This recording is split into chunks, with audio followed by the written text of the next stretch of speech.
Ya estamos de regreso en la emisión estelar de Informa TVX y como se los comenté, ya nos acompaña Saúl Hernández, politólogo y consultor, para conversar un poco sobre la propuesta para una política pública en comunicaciones. Buenas noches, Saúl, un gusto que nos acompañes en este espacio de entrevista. Muchas gracias, Alejandra, un gusto estar contigo y con tu audiencia. Bueno, para iniciar les comento que la Asociación de Radios Comunitarias de El Salvador, ARPAS, y la Red por el Derecho a la Comunicación, REDCO, presentaron una política pública en comunicaciones. Justamente de eso estaremos conversando en los próximos minutos, Saúl, y vamos directo. ¿De qué se trata esta política y cuál es su enfoque? Muy bien, Alejandra, lo que se presentó el día de ayer fue precisamente una propuesta de insumos para la construcción de una política pública integral en comunicaciones. La propuesta fue elaborada por la Red de Comunicación por el Derecho a la Comunicación y las radios que están asociadas a ARPAS. Las radios de ARPAS, como sabes, son esas radios que aglutinan el sector comunitario no lucrativo en el país, en el sector de las comunicaciones. Y durante muchos años han tenido la demanda de exigirle al Estado salvadoreño que abra los espacios dentro del espectro radioeléctrico, que es este recurso natural. Es un bien natural escaso, nos pertenece a todos los salvadoreños, pero es escaso y es necesario y es deber del Estado optimizar cómo se utiliza.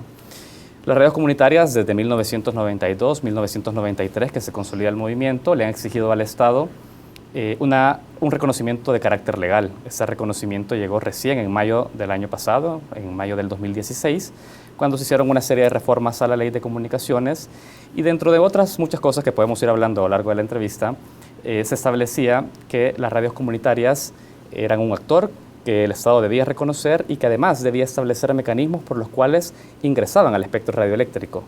Hasta mayo de 2016, si vos querías tener voz, digamos, o tener palabra más bien dentro del espectro radioeléctrico, establecer tu frecuencia radial o establecer tu canal de televisión, solo existía un mecanismo para que lo hicieras, y era el mecanismo de la subasta. La subasta. Exactamente.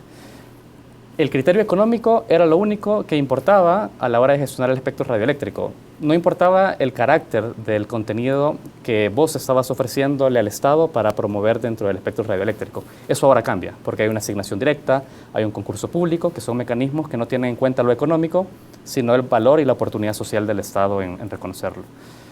La propuesta entonces, en conclusión, es darle insumos a la CIGET y decirle: hay reformas, hay un reconocimiento para los medios comunitarios, ejecute, haga que esto se haga realidad, porque por el bien y gracia, digamos, de que existe un reconocimiento legal, las cosas no se transforman.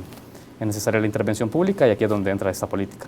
Bien, perfecto, Saúl, como tú ya lo mencionabas, teniendo en cuenta que actualmente la asignación de frecuencias de radio y televisión hasta hoy han sido en base a un esquema de subasta al mayor postor. En otras palabras, solamente quien tiene el suficiente dinero puede obtener una frecuencia y transmitir contenido. Teniendo en cuenta esto, con esta política que ustedes han presentado, ¿cómo la CIGET podría comenzar la elaboración de una política integral en telecomunicaciones? Muy bien. La propuesta de política pública, eso es interesante, que bueno la pregunta que haces, porque recoge el ciclo de una política pública. Una política pública inicia desde su formulación y luego entonces entramos a un ciclo de implementación de la política, a un ciclo de evaluación y a un ciclo de impacto. ¿Qué debe ser la CIGET ahora que tiene esto? Bueno, leerlo principalmente, leerlo, retomar esos insumos y decir: convoquemos ahora al sector comercial y convoquemos también al sector público, porque esa es otra cosa. Las reformas a la ley también incorporan al sector comunitario, pero también al sector público de medios de comunicación, entendiendo lo público como estatal, no gubernamental, que esta también es necesario decirlo. Hay una propuesta en la Asamblea Legislativa para una ley de medios públicos que tenga un enfoque de todos los salvadoreños, no un enfoque partidario, como hasta ahora es. La Radio Nacional y el Canal 10 siguen atendiendo a un enfoque gubernamental y no estatal. Bueno, el hecho de que exista ese reconocimiento de medios permite a la CIGET convocarlos, hacer una mesa amplia, decirle: bueno, sabe, el sector comunitario ya me entregó sus propuestas de qué debo regular en materia de comunicaciones para que ellos se vean representados y dar cumplimiento a la ley. ¿Qué exige usted y qué exige usted?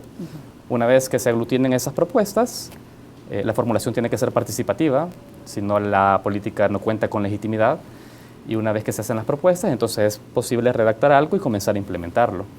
Nosotros incluso en este documento hemos ido más allá y hemos establecido una serie de acciones, de aspectos a regular, de actuaciones que deben implementarse y para cada actuación hay un indicador. Es decir, el sector comunitario no ha llegado a la CIGET a decirle, mire, aquí está mi demanda de temas que quiero que regule, sino que le he dicho, está la demanda y además le digo cómo voy a evaluar si usted ha cumplido o no con ellas. Perfecto, ya más adelante estaremos tocando esas acciones que tú mencionas y quiero retomar un punto que nos comentabas, y es que en el 2016 se realizaron algunas importantes reformas a la Ley de Telecomunicaciones. Explícanos en qué consisten estas reformas y cómo estas podrían ayudar a la implementación de una política pública. Las reformas a la Ley de Telecomunicaciones de mayo del 2016 son importantes en la historia del país. Seguramente los salvadoreños que es común, o sea, el salvadoreño común, el que se levanta todas las mañanas, va a trabajar y el principal objetivo es llevar comida y sustento a su familia. Quizás el tema de democratizar las comunicaciones no es algo que esté en su escala de valores y en sus prioridades del día a día. Es un debate que harán los políticos y lo que resuelvan, qué bueno, que lo hagan o qué malo, no sé, me es indiferente. Pero en realidad tiene una importancia que va más allá del carácter de la subsistencia del día a día en un salvadoreño, y es que en la medida en que exista un esquema de medios plural en el país y en el que se pueda combatir la concentración que actualmente hay, tanto en televisión como en radio, nosotros en esta política retomamos estudios previos de la Super de Competencia, por ejemplo, que dicen sobre la posición dominante que tiene la telecorporación salvadoreña, o los 5 grupos de radio que tienen en la radio, ¿no? O sea, son esquemas en los cuales hay casi un 70% de presencia de todas las frecuencias de televisión en el caso de TCS, y el resto se lo reparten los jugadores secundarios. Esto es importante retomarlo porque es justamente la manera en la que está diseñada la línea editorial que recibimos todos los hogares en el país. No es un detalle menor, o sea, la opinión que está formándose la gente en el día a día, antes de salir de su casa, al ir al trabajo, con lo que se queda es con la línea editorial que le dio el medio que vio. Bueno, hoy por hoy ese medio está concentrado. Y las reformas a la Ley de Telecomunicaciones de mayo del 2016 han hecho cosas interesantes. Por ejemplo, establecen que la Super de Competencia tiene que ser un ente consultivo a la hora de concesionar una frecuencia. Entonces, ¿qué es esto? Cuando alguien llega y toca la puerta de la CIGET y le dice, oiga, quiero una frecuencia, traigo tanto dinero, abramos la subasta, la CIGET dice, momento, la Super de Competencia tiene que evaluar si usted no tiene ningún vínculo con otras empresas en otros rubros o si su nombre no está vinculado a los propietarios actuales, porque estaríamos dándole más frecuencias a quien ya tiene. A quien ya tiene, exactamente. Eso es importantísimo. La ley ahora establece que la Super de Competencia tiene que tener un rol consultivo. Otra de las propuestas, muy rápidamente, que se reformaron, el reconocimiento de los medios comunitarios y los medios públicos, como te decía. Otra es la no prórroga automática de las concesiones hasta la reforma del 2016. Quien adquiría una frecuencia tenía derecho a utilizarla durante 20 años, con la posibilidad de prorrogar esos otros 20 años, sin ningún tipo de criterio ni motivo. O sea, sin ningún requisito, fácilmente podría prorrogar y continuar 20 años más con la misma frecuencia. Exacto, no había ningún estudio técnico detrás y era prácticamente eternizar la frecuencia al concesionario. Ahora eso, la Sala de lo Constitucional, a través de su sentencia, dijo, Asamblea Legislativa, usted durante muchos años ha omitido regular sobre esto, regule. Porque no olvidemos, y eso es importante también decirlo, las reformas son fruto de una sentencia de inconstitucionalidad, es decir, la política fue incapaz de resolver el esquema de concentración mediático en El Salvador y tuvo que ser la vía judicial por la cual se comienza a dinamizar esto. Otra cosa es que la CIGET adquiere el rol de gestor del espectro y por otro lado también se establece el reconocimiento de las tecnologías de información y comunicaciones, la importancia de establecer contratos de arrendamiento de la concesión que hacen los privados al Estado. Son cuestiones de carácter legal, pero que le dan una mayor garantía al Estado del recurso que está concesionando. Perfecto, Saúl, ya mencionabas, y me parece muy importante hacer relevancia al respecto, es que la población se queda con el medio que más protagonismo tiene en la televisión, digámoslo así en palabras sencillas para que lo entiendan los televidentes. Ahora hablemos un poco sobre el diagnóstico del espectro radioeléctrico salvadoreño. ¿Qué medios ocupan el mercado de la televisión abierta? Bueno, el documento, como te mencionaba, retoma un estudio de la Superintendencia de Competencia realizado en el año 2016. Es un estudio realizado por un consultor argentino, Esteban Greco. esta consultoría no ha explorado sobre, o sea, el fin de esta consultoría y de este documento que se presentó el día de ayer no es relatarle a la gente cuál es la situación del espectro radioeléctrico bajo ningún punto de vista, es darle una propuesta de política pública. Exacto. Pero obviamente partimos de una realidad, ¿dónde estamos parados? ¿Dónde estamos parados? Y lo decía hace unos minutos, es en un esquema de comunicación altamente concentrado, Alejandra. La Súper de Competencia establece que la capacidad que tuvo Telecorporación Salvadoreña para posicionarse como se ha posicionado en la actualidad, con casi un 70% de la presencia a nivel del rating y también a nivel de los contenidos que se producen, ha sido porque fue el primer jugador en llegar al espectro radioeléctrico. Es decir, la característica de primer jugador le dio la oportunidad de poder optimizar de alguna manera, de explotar ese espectro radioeléctrico en momentos en que no existía una regulación estricta sobre a quiénes se le tenía que otorgar cada una de las frecuencias. Eso es importante y forma parte del diagnóstico. La Secretaría de Participación y Transparencia de la Presidencia el año pasado también emitió un informe que señala que aproximadamente 8 de cada 10 frecuencias que se otorgaron durante la gestión de Antel no tienen un respaldo documental que diga los motivos por los cuales se asignó esa concesión. Es decir, hay una falta de transparencia también por parte del Estado hasta la fecha para explicarle a la gente por qué se le otorgó en esa cantidad de espectro a determinados grupos económicos. En la radio no es muy diferente la situación. De hecho, la CIGET ya ha dado a través de distintos informes que tanto en el AM como en el FM ya está cubierto el total de las concesiones por otorgar, es decir, ya no hay espacio para que entre otro actor. Entonces ya hay un esquema en el cual está cerrado para el ingreso ordinario de otros actores y que es necesario regular. La situación del espectro radioeléctrico es concentrada, ha sido excluyente porque no ha tenido en cuenta la participación del sector comunitario y el sector público, como se ha sucedido en otros países y como establece el Sistema Interamericano de Derechos Humanos que tiene que hacerse. El Sistema Interamericano de Derechos Humanos, a través de la Relatoría de Libertad de Expresión, dice: otórguese un tercio del espectro a medios comunitarios, otro tercio al público y otro al comercial. Eso no ha sucedido en El Salvador. Y por último, el esquema de gestión del espectro radioeléctrico, de las comunicaciones en general en el país, el modelo comunicacional salvadoreño, está basado en un fin meramente comercial, mercantilista. No ha habido ningún objeto de hacer un estudio sobre la oportunidad social que se tiene al abrirle el espacio a los medios de comunicación, a medios que no tienen por finalidad de lucro, sino dar un contenido de lo que está pasando en las comunidades del país, por ejemplo. Perfecto, Saúl. Si bien, como ya tú mencionabas, este no es el objetivo principal de la política que ustedes presentaron, pero me parece muy importante que la población conozca y esté sabedora de quiénes ocupan el mercado de la televisión salvadoreña. Hacemos una pausa y al volver continuamos hablando ya en sí sobre cómo fue formulada esta propuesta y cómo han sido los métodos de participación de los medios comunitarios. No nos cambie, continuamos con más.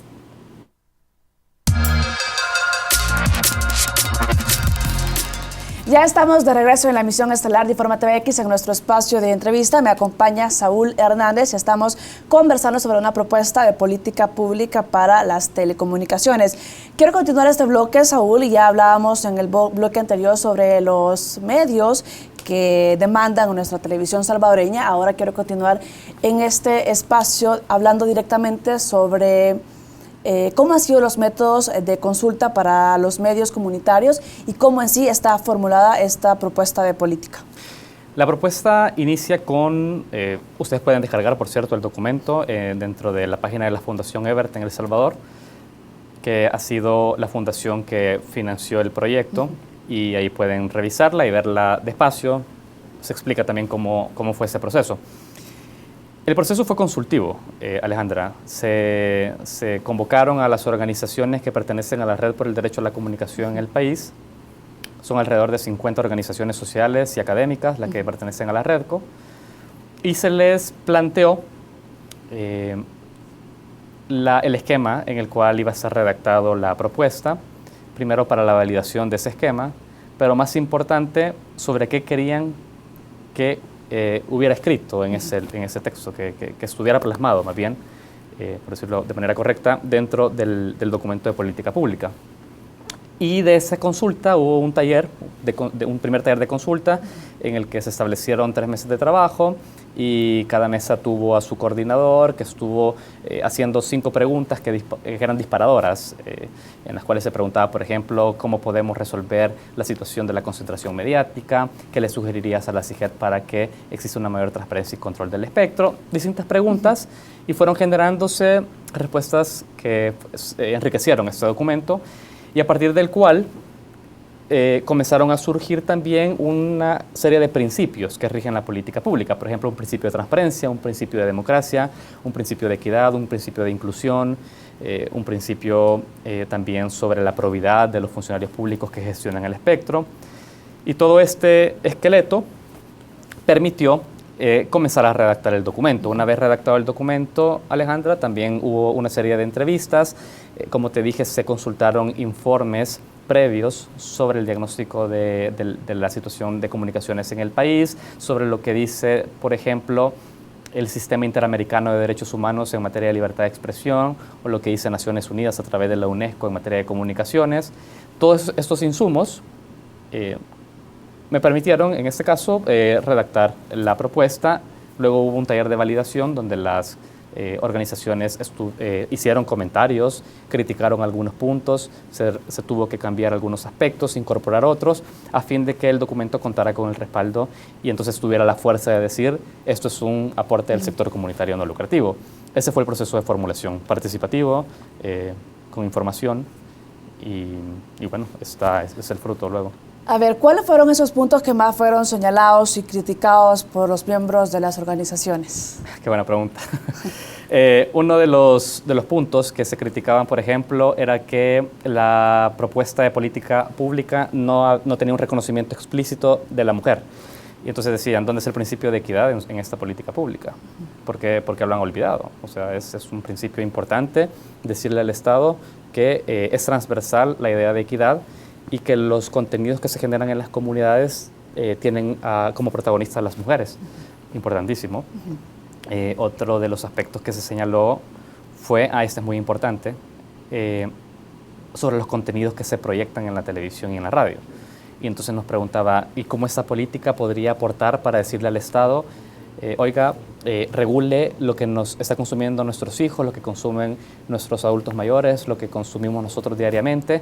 ¿Quién debe hacer eso? Saúl, te interrumpo porque me parece muy relevante poder destacar esto, y es que vale la pena valorar que hoy en día se sigue viendo también contenido educativo, cultural y de valor. ¿Qué tanto podremos seguir viendo ahora el contenido, o qué se ha dejado, qué se ha perdido en cuanto al contenido que se comparte a la población? No entiendo, como ¿qué es lo que tenemos? Preguntas. Sí. ¿Se sigue cumpliendo con el contenido educativo, moral y cultural? Bueno, mira, personalmente creo que hay muchas cosas que corregir respecto al contenido de la televisión y de los medios de comunicación en el país. Ahora, sí hay que tener claro que cada medio tiene una naturaleza. Lo hemos dicho, el sector comercial, el sector público y el sector comunitario. Y la pregunta que haces está muy vinculada a esa política pública, porque el sector comercial tiene un fin específico que es el lucro. El lucro, poder sacar una planilla al final del mes y poder pagarle a su planilla para generar determinada producción o comprar contenidos premium encapsulados y transmitirlos en la televisión y entretener. Pero también hay otras dos funciones, que es la de formar e informar, ¿no? Creería que ahora que se abre el espectro, se reconoce que se está ante la oportunidad de poder optimizarlo mejor y darle espacio a nuevos actores como el público y el comunitario. Estos deberían cumplir esa función que mencionamos, generar contenidos más de valor, de contenido social. El sector comunitario explicándole al resto del país qué está sucediendo, por ejemplo, en Victoria, en Cabañas, qué está sucediendo en aquellas comunidades en las cuales el conflicto armado tuvo un importante paso, tuvo una impronta en la historia del país. ¿Qué se está produciendo en estos lugares? Han quedado olvidados, tienen demandas que quieren decir, aquí hay contenido social que compartir. El medio público, al tener un carácter estatal, podría estar produciendo aquellos contenidos que formen a la población desde muy pequeña, que enseñen aspectos como la sustentabilidad medioambiental, que es un tema importante hoy en día, sobre una sana alimentación, por ejemplo, sobre valores como la solidaridad, como otros aspectos que son importantes para la cohesión de una sociedad en desarrollo, por ejemplo. Quiero retomar un punto que mencionabas, y es que te comento que la semana pasada en la emisión Mediodía nos acompañó José Luis Benítez, especialista en comunicaciones, y él decía que justamente la digitalización que ha anunciado el gobierno recientemente es una oportunidad para que aparezcan nuevos actores en la televisión. ¿Cuál es tu postura al respecto? Exactamente, es esto. Solo que falta decir que la digitalización por sí sola no trae de la mano a los nuevos actores. Es un proceso. Exactamente, es un proceso largo y es un proceso que implica acción pública, política pública. La digitalización lo que permite es hacer un mejor uso de los anchos de banda, y entonces canales de televisión que utilizan determinado espacio ahora pueden utilizar un menor espacio y entonces darle cabida a otro actor para que ingrese en este espectro, específicamente en la televisión. Ahora, el desafío es que por sí solo el medio comunitario, por ejemplo, no puede entrar a participar en la producción de contenidos audiovisuales si no tiene recursos. Y la propuesta dice, si usted, Estado salvadoreño, es consecuente y tiene una política pública de inclusión digital, establezca una partida presupuestaria para promover el contenido de medios comunitarios, para promover el contenido de sus medios públicos, para acompañar técnicamente a las radios comunitarias y a los televisores comunitarios también, a que puedan formar a su equipo, entiendan de qué trata la digitalización y comiencen a producir. Es decir, a eso me refiero, y hay que decirlo, la digitalización por sí sola no democratiza nada. Si no hay una intervención pública que se sensibilice y que comience a actuar en consecuencia con recursos y acciones concretas, entonces ahí sí vamos a tener inclusión. Esto es una gran oportunidad que se le presenta al Estado salvadoreño para corregir un esquema totalmente asimétrico y desigual, y es por esto, nuevamente, la importancia de leer esta política pública. A ver, Saúl, ya teniendo en cuenta que ustedes entregaron esta política pública, ahora, ¿cuáles serían los mecanismos? ¿Se han pensado en mecanismos para cerciorarse de que las autoridades le den seguimiento a su propuesta? Sí, es lo que te mencionaba. Cada una de las actuaciones que se propone dentro del documento tiene una serie de indicadores. Esos indicadores permitirán a lo largo del tiempo verificar si se cumplió o no con lo que se propuso dentro del documento. Esto en el mejor de los casos, que la propuesta pase de manera íntegra a una política pública. En caso que no sea así, lo que seguiría, y que es lo correcto que pase, es que la CIGET, así como convocó para poder redactar las reformas a la ley de telecomunicaciones el año pasado, también convoque a los actores comunitarios, públicos y comerciales para que den sus opiniones sobre las otras propuestas, y entonces se pueda ahí ya dar una propuesta final. Saúl, ya para ir concluyendo este espacio, teniendo en cuenta ya todo lo que hemos conversado, ¿qué acciones podría hacer el Estado para abonar a la democratización de las telecomunicaciones? Menciónanos rápidamente qué acciones podría realizar el Estado. Bueno, principalmente la redacción de una política pública integral, eso es fundamental, y la necesidad de mayores recursos a los medios comunitarios. Esto es importantísimo, que se logre también regular la concentración actual que existe del esquema mediático y que permita de manera efectiva la incorporación de nuevas voces. Perfecto, Saúl, se nos ha acabado el tiempo, lastimosamente. Como siempre, un placer que nos acompañes en este set de InformaTVX. Gracias por la invitación y estaremos, por supuesto, disponibles para seguir opinando. Bueno, con esta información hacemos una pausa. Conversamos con Saúl Hernández sobre una propuesta de política para fortalecer los medios comunitarios y los públicos. Quédese con nosotros, continuamos con más de la emisión estelar de InformaTVX.